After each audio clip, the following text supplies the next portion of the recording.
Assalamualaikum warahmatullahi wabarakatuh. Perkenalkan, nama saya Muhammad Akhlakan Alkim dengan NPM 233510449. Di sini saya akan membuat video pembacaan buku bab 12 di pertemuan eh, kali ini. Saya akan membacakan bab 12 yaitu tentang local storage and persistent yang bertema remembering things.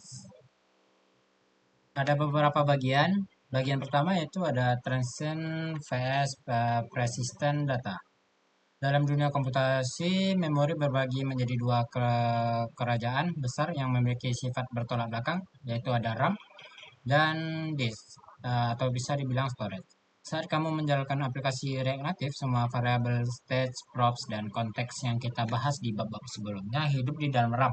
Sifat RAM ini mirip dengan ingatan ikan mas koki ataupun tulis di ruang kelas. Ia sangat cepat untuk ditulis dan dibaca, tetapi bersifat volatil atau sementara. Begitu aplikasi ditutup atau kill up, HP dimatikan atau sistem operasi memutuskan untuk membersihkan memori demi menghemat baterai, semua data di RAM tersebut akan lenyap seketika tanpa bekas bagi pengguna. Ini adalah pengalaman yang sangat frustasi jika mereka harus login ulang atau kehilangan isi keranjang belanja setiap kali mereka beralih ke aplikasi sebentar untuk membalas pesan WhatsApp. Sebaliknya di disk atau penyimpanan internal HP bersifat persisten. Mirip dengan memahat tulisan di atas batu prasasti, proses penulisannya memang jauh lebih lambat daripada menulis di RAM dan proses membacanya juga butuh usaha lebih, tapi data tersebut akan bertahan selamanya atau setidaknya sampai dihapus secara sengaja. Data persisten tidak peduli apakah HP dimatikan, kehabisan baterai, atau dibanting sekalipun. Selama chip memori fisiknya tidak rusak, data itu tetap ada tantangan tetap ada. Tantangan utama seorang mobile engineer, semua data perlu disimpan selamanya. Menyimpan posisi scroll terakhir mungkin berguna, tapi menyimpan status loading spinner atau pesan error sementara adalah tindakan yang sesuai dan membuat ruang penyimpanan uh, lebih uh, lebih penuh atau boros penyimpanan.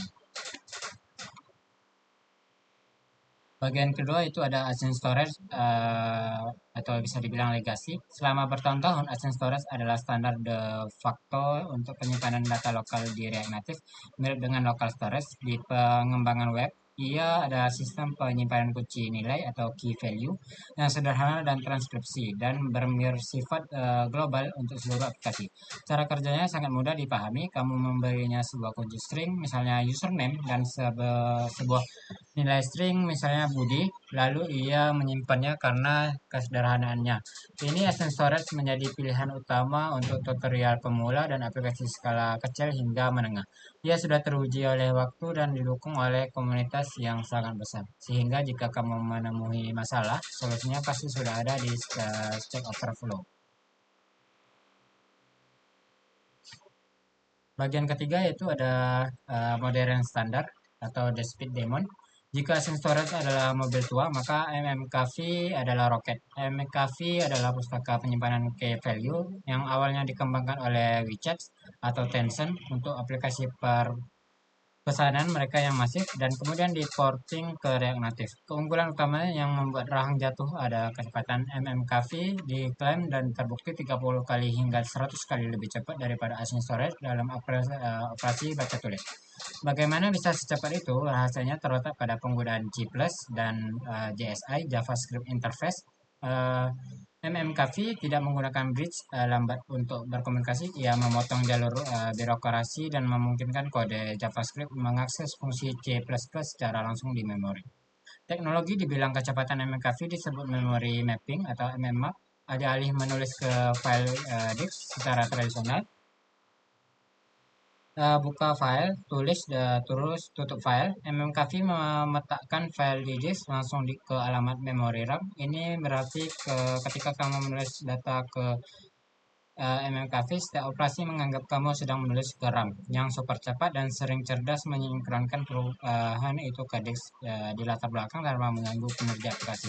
Jika aplikasi tiba-tiba crash di tengah jalan, teknologi MMAP menjamin integrasi data sehingga korupsi data yang sangat jarang terjadi.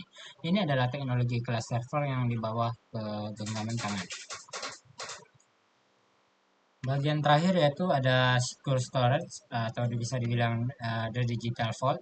Bagi Asing Storage maupun MMKV memiliki satu kelemahan fatal, data disimpan dengan format teks, biasa disebut plain text atau format yang mudah dibaca. Jika seorang mencuri HP pengguna, melakukan routing di Android atau jailbreak di iOS, mereka bisa dengan mudah menjalin file database aplikasimu dan membaca semua isinya untuk data presensi seperti tema berisi gelap. Ini bukan masalah besar, tapi jika kamu menyimpan akses token atau password atau informasi berkartu kredit di sana, kamu telah membuka celah keamanan yang sangat berbahaya. Untuk data sensitif semacam ini, kita membutuhkan brankas digital dan di ekosistem Expo, brankas itu bernama Secure Store.